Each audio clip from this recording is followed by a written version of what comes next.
Darkfire Audio presents Scapegoat, written by Emilio Corsetti III, read by Fred Filbrich.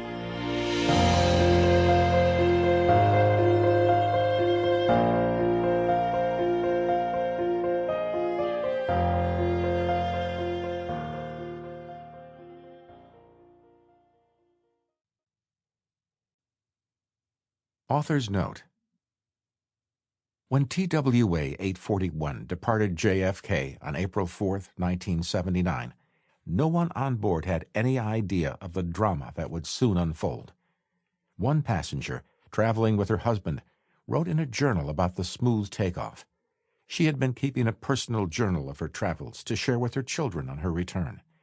She documented everything down to the most inconsequential detail, such as her ears popping as the aircraft climbed.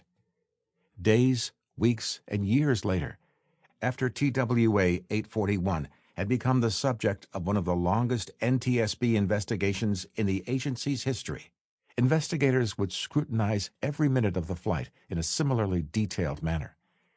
Much like a criminal investigation, the movements, actions, and whereabouts of each crew member were documented.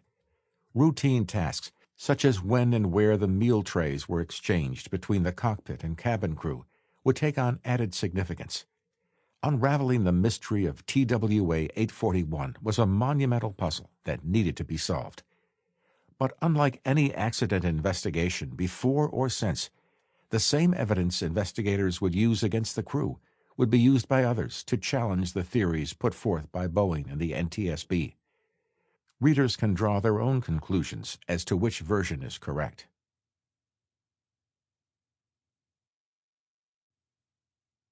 Chapter 1. Headwinds. Some pilots can work their entire career and never face anything more challenging than a blown landing light.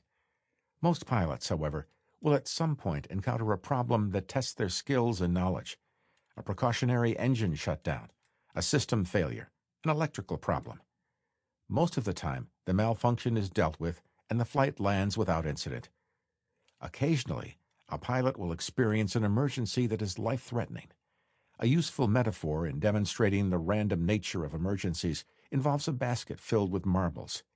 Imagine that before every flight, a pilot must reach into a basket and pull out a single marble.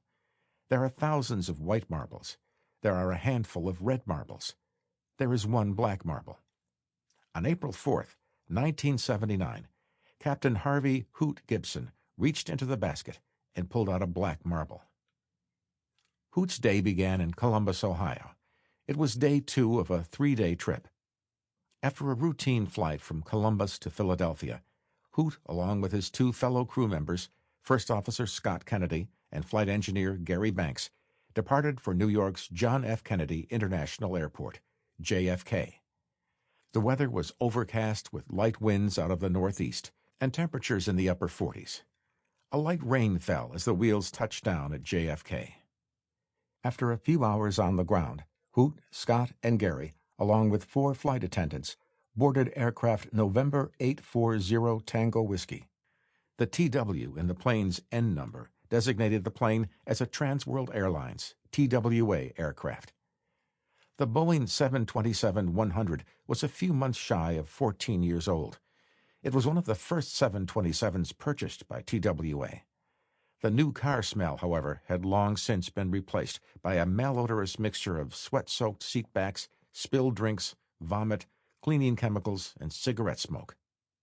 The worn-out interior was matched on the outside with an assortment of nicks, scrapes, dents, oil stains, and 2 faded red stripes that ran the length of the short fuselage.